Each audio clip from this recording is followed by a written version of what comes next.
Bem debaixo dos nossos pés, nesse exato momento, existem forças gigantescas remodelando nosso mundo. Forças que movem continentes, que erguem montanhas e que liberam uma energia capaz de abalar civilizações inteiras. Vamos entender um pouco melhor como tudo isso acontece. Pois é, a resposta para essa pergunta está numa ideia que, olha, revolucionou o jeito como a gente enxerga o nosso próprio planeta. Uma teoria que mostra que a superfície da Terra não é nada estática. Pelo contrário, ela está viva e em constante movimento. E essa ideia é a famosa teoria da tectônica de placas. Para entender, pensa assim: a crosta da Terra não é uma casca sólida inteiriça. Ela é mais como um quebra-cabeça gigante. E cada uma dessas peças é uma placa tectônica, que fica meio que flutuando e se movendo bem devagarinho sobre o manto, que é uma camada super quente e meio plástica lá no interior do planeta. Ok, se essas placas estão se movendo, uma hora ou outra elas vão se encontrar, certo?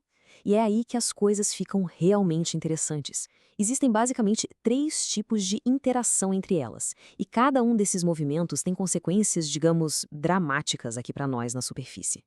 Primeiro, vamos falar do limite convergente. Isso é, literalmente, um choque de titãs. Quando duas placas batem de frente, uma delas, geralmente a mais densa, mergulha por baixo da outra. O nome desse processo é subducção. A placa que afunda vai derretendo com o calor e esse material todo acaba alimentando vulcões aqui em cima. É assim que também se formam as fossas oceânicas. Agora, e se as duas placas que colidem forem continentais?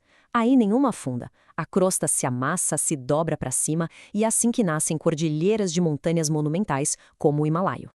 Depois, a gente tem o oposto, o limite divergente.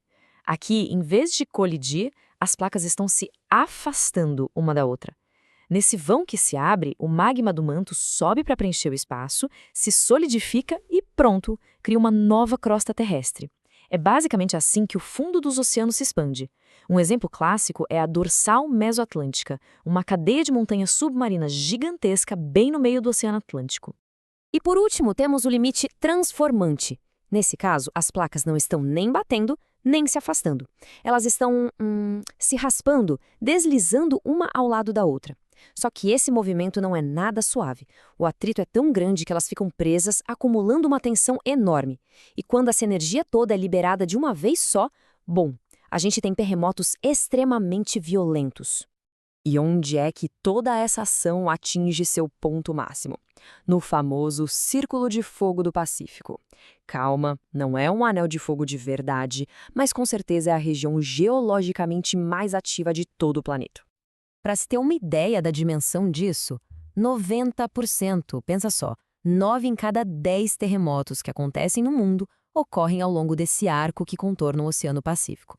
É um número que mostra a escala da energia que está sendo liberada ali. E não para por aí. O Círculo de Fogo também abriga 75% de todos os vulcões ativos do planeta. Isso mostra de forma muito clara como aquele processo de subducção, o mergulho de uma placa sobre a outra, é uma verdadeira fábrica de derreter rochas e alimentar o vulcanismo de uma forma implacável. Mas por que tanta atividade concentrada ali?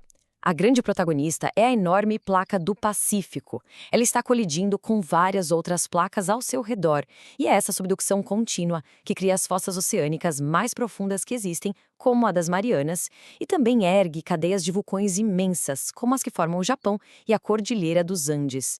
Agora vamos dar um zoom dentro do Círculo de Fogo para ver um exemplo que é muito famoso e, claro, muito perigoso. A falha de San Andreas, na Califórnia. Ela é um limite transformante que com certeza merece a nossa atenção. É como se fosse uma cicatriz de mais de 1.300 quilômetros cortando a paisagem da Califórnia. Essa falha marca exatamente onde a placa do Pacífico está deslizando ao lado da placa norte-americana.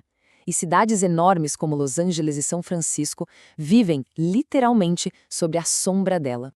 O ponto interessante aqui é a diferença. Enquanto a maior parte do Círculo de Fogo é dominada pela subducção, que, como a gente viu, cria vulcões, a falha de San Andreas é diferente. Ela é um limite transformante. O resultado? Terremotos devastadores, sim, mas sem vulcões por perto. A história dessa falha é marcada por destruição.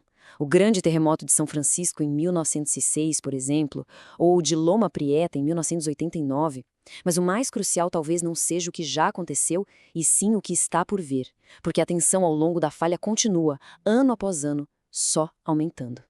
Os cientistas usam uma expressão que dá até um arrepio: atraso sísmico. Basicamente, isso significa que algumas partes da falha não liberam energia há muito tempo. E toda essa energia acumulada só aumenta a chance de um terremoto realmente gigante, o que eles lá chamam de The Big One.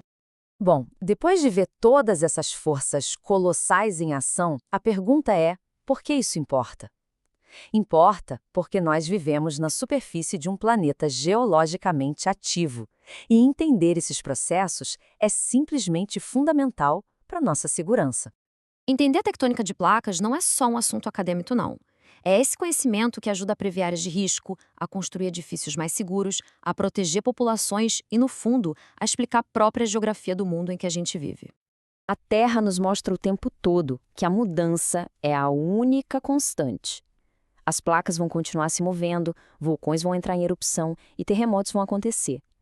A reflexão que fica é: sabendo que o chão sob nossos pés está sempre em movimento, será que nós estamos preparados para o que vem a seguir?